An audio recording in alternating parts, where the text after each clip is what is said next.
Yo, what up, gamers? I wanted to share my opinion on this Stop Killing Games movement. I've heard a little this and that about it. I ended up watching Mudahar's video because I was just really curious what's going on. That's all the context that I have at the moment, and I have my opinion. Here is my opinion. I don't think that this is a good idea. I'm kind of a big anti-regulation guy when it comes to creative stuff. Obviously, there are the time and place for regulation, but I think when it comes to creative works, I don't think that the government is a good solution to trying to make things better in the gaming space. You know, it's often just a bunch of old boomers that can barely even work a phone, a smartphone, and you're trying to get them to regulate games. That's my current position, mostly for the reason that, like, I understand this is largely based around the game The Crew, which was like an online only game.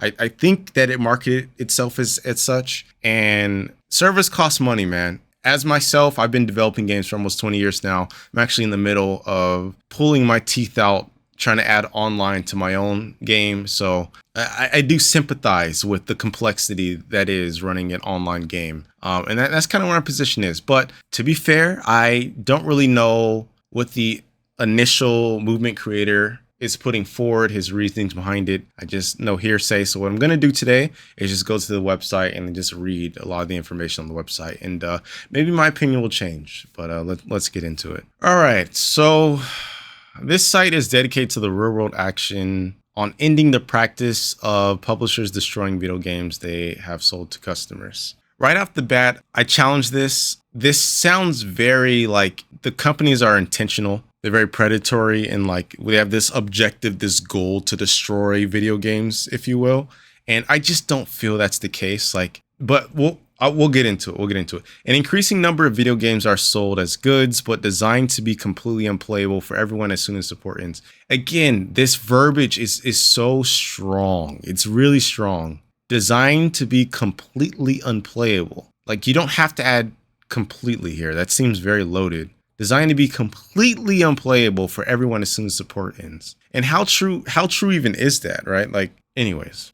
The legality of this practice is untested worldwide, and many governments do not have clear laws regarding these actions. It is our goal to have authorities examine this behavior and hopefully end it. How? I'm curious how. As it is an assault on both consumer rights and preservation of media. We are pursuing in two ways. I'm not the greatest legal scholar, but I am curious to know, like, preservation of media. Is this like a right that people have? If so, like, where exactly is it a right that people have, like the preservation of media? I understand that, like, it is in our best interest as a species, as humanity. But legally, like, can you use preservation of media as like a legal dispute as to why someone ought to do something? I'm curious. I don't know. And consumer rights, I don't really know much about this, but it has the word rights in it, so it has to be important. Here's the two ways. Action on The Crew. So they want to take action on The Crew. The video game The Crew, published by Ubisoft, was recently destroyed for all players and had a player base of at least 12 million people. Due to the game size and France's strong consumer protection laws, this represents one of the best opportunities to hold a publisher accountable for this action.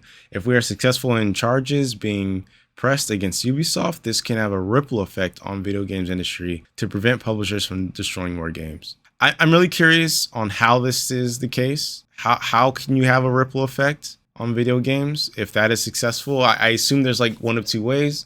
The first way is that, well, this says successfully pressing charges. I'm assuming that you mean like you win a suit. So if you win a suit, then maybe you scare other publishers of not wanting to lose a suit because you have this case law now. And the second one is you actually go out and pursue all the companies that you believe are destroying games. But I want to come back to this real quick about the 12 million people, a player base of 12 million people. I did go ahead and look it up ahead of time. And I know that Steam isn't like the end all be all. I know it's probably published on like Xbox and PlayStation, etc. But I think Steam is a pretty good indicator on like the healthier game. And we can see here that it launched in 2014, or at least it came online August 2014 for Steam. And then it had an all-time peak by December, which is interesting. Christmas, maybe, I don't know. And then shortly after that, it slowly started to flatline, had another peak, and then it just tapered out. And then by 2020, it was under 200 players the rest of its life cycle. Sephiroth had one bump. I'm gonna assume this is probably the announcement of the game shutting down or something.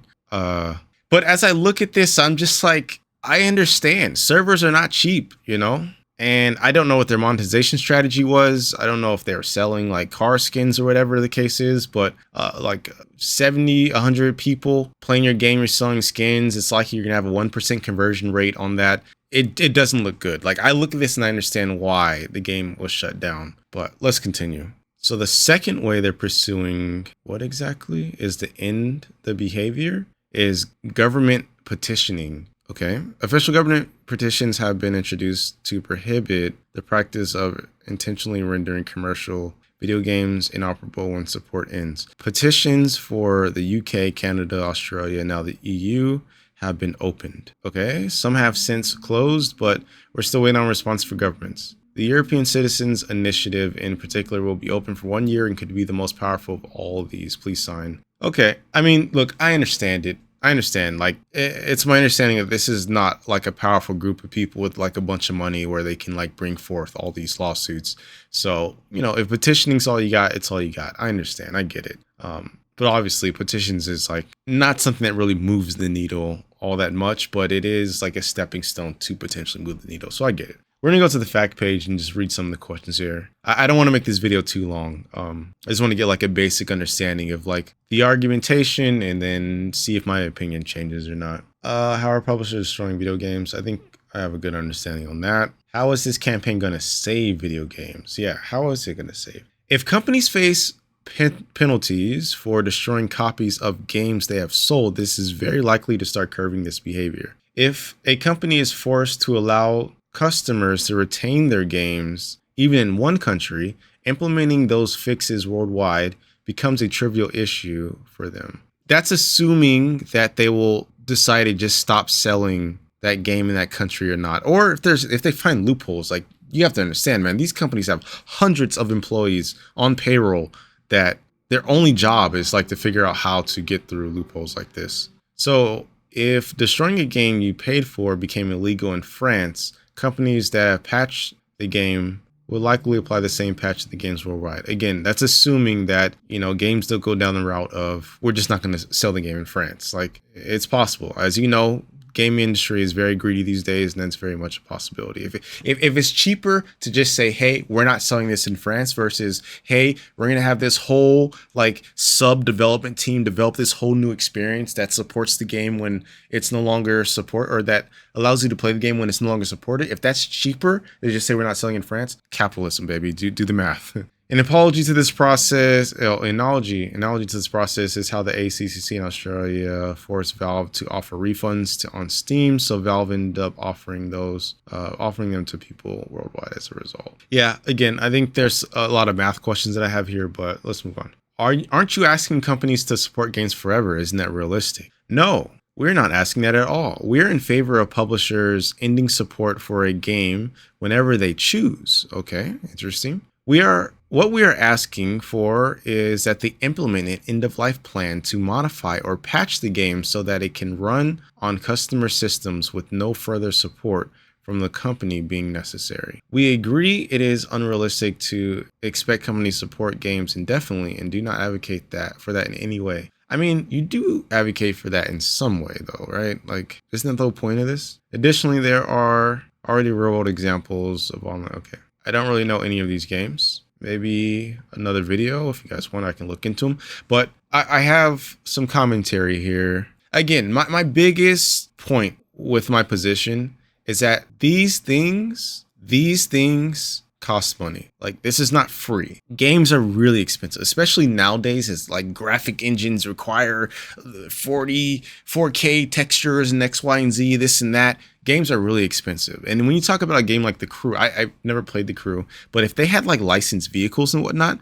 that is a whole other can of worms that I can't even begin to try and think of a design for. I'm curious, do they answer that somewhere here? Yes, I think they do. Yeah, they do. I'm curious. I'll maybe come back to that. I want to get an answer to this question. Aren't companies unable to do this due to license agreements they make with other companies that expire, like music, other software product brands? I'm very curious to get answered about this. Aren't companies unable? No. While those can be a problem for the industry, those would only prohibit the companies from selling additional copies of the game once their license expires. That would not prevent existing buyers from continuing to use the game they paid for. I see. I'm not sure how true that is. I mean, I think that, yes, 100%, if you bought the game, it's yours. I think I do agree with this, but there's just there's a lot of gray area here. Like if you take, for example, let's say Star Wars Battlefront 2, I believe is the latest one they're on. Say that like this law was in place and Star Wars Battlefront 2 was about to stop being supported, right? And this law was in place. So they had to add some sort of offline support for players to play it. Otherwise, they would be sued, like in a class action or whatever. Then, I mean, there's so many questions. Do you just like take the last roster of the game and then... Yeah, see, this is why I just like I'm not in support, because like as someone with experience of like doing servers and whatnot, oftentimes all of that data, it lives on a server. When you do like you get a new skin or something, there's like a server ID that there's an API call and it validates it based on whatever their prerequisites or not and sends it back and confirms it, right?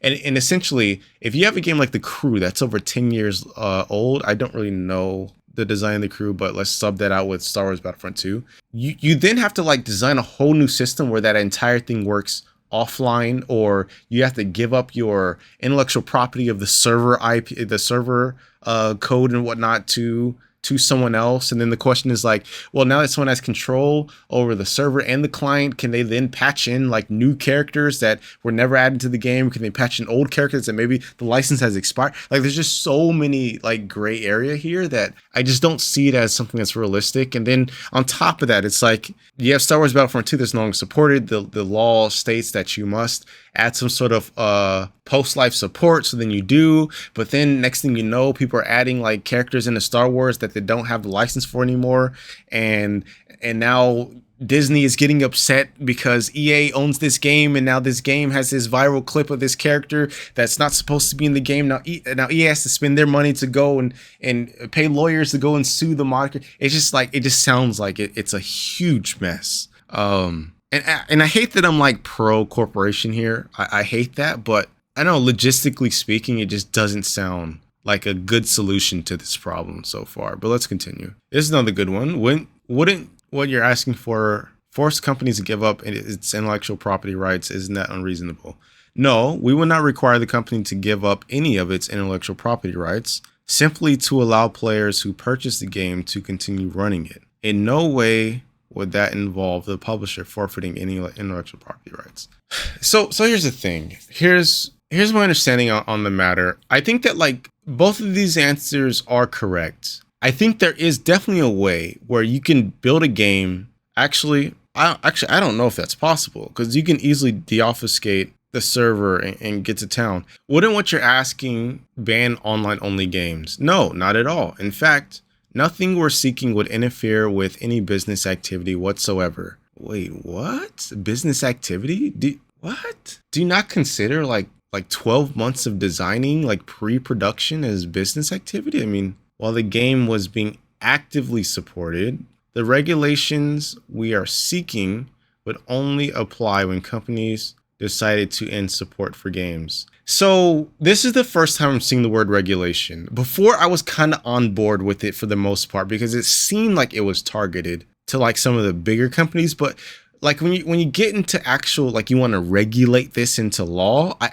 you don't have my support. Because like when we sit here and we talk about big companies, yes, I think that like, sure, you probably can get support from me if we limit this to only like big, predatory, egregious companies. Even though I don't think a lot of these companies set out with the intention to like, we're making this game, we're going to intentionally make sure that we destroy the game when we stop supporting it. I don't think that's what they're setting out to do. I think that like video games are just really difficult to make. They take a long time. They take a lot of people, and it's just all hands on deck on how can we make this game successful for as long as we possibly can. Like when The Crew was in production back in 2014 or even before that, I don't think that there was a thought in anyone's mind on like, what do we do 10 years from now when we no longer support it? Like, what design are we thinking about for that? I don't think that's ever even the conversation. As we know, crunch is a big thing. Let me go full screen here. As we know, crunch is a big thing in the game developing culture, and it just kind of feels like, hey, we need you guys to work even more hours to consider like this design that may or may not be a humongous ask, all depending on the design of the game, right? Like if you take a game like Helldivers 2, right? Admittedly, I haven't played it, but I've watched some playthroughs of it. That game requires a central server for you to get the experience of Helldivers 2. You know, as you're pushing back the bots and all that stuff, like that requires a central server to keep track of every player's activity. How do you, if this law is in place, how do you like design a post-support game that still incorporates that, right? You're asking that company to redesign that game completely. Think of a whole new way to ship that game, you know? And I don't know. I think it's a little unfair. And then again, when we talk about regulation, big companies, sure. Small indie companies, there's not a shot. There's not a shot they have budget to do stuff like this. There's not a shot. And I just think that in the end, it will make all games more expensive to develop. And when the sea rises for budgets, for game development budgets, you know what that means? It means less indie games are being made. And I don't like that, you know? We'll do one more question and then I'm getting out of here. I think this is a perfect ending question. Won't asking this harm developers? It's going to be no, not at all. Watch. Okay. It's very unlikely and is far more likely to benefit them. Okay, I'm really interested to hear how this is argued. Many video game developers have voiced their dissatisfaction with having a game they spent years of their lives working on destroyed by their publisher. I want some numbers. That seems like a really small cohort.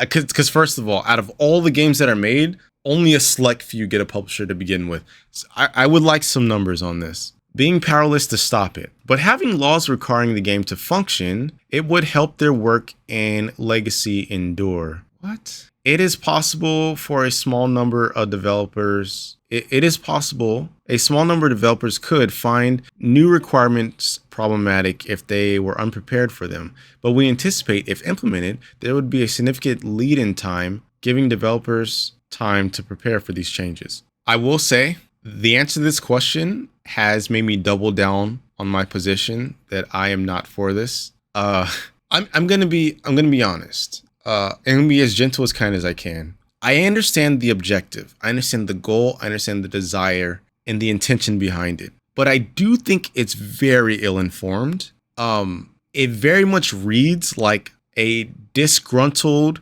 older gamer. When we go back to this part where it says, by having laws requiring the game to function, it would help their work and legacy endure. And the answer to won't it harm developers is like a dead giveaway for me, because the truth of the matter is it is going to hurt developers. You want to know why? Because this right here, there will be a significant lead-in time, giving developers time to prepare for these changes. This costs money. And if this is an extra expense that either indie developers have to somehow find or publishers have to, for some reason, front, guess what? That means that publishers are less likely to bring on indie developers, and more so, they have less room to bring on indie developers. The truth of the matter is, a publisher does not give a shit about your legacy enduring. They don't care. They want an ROI.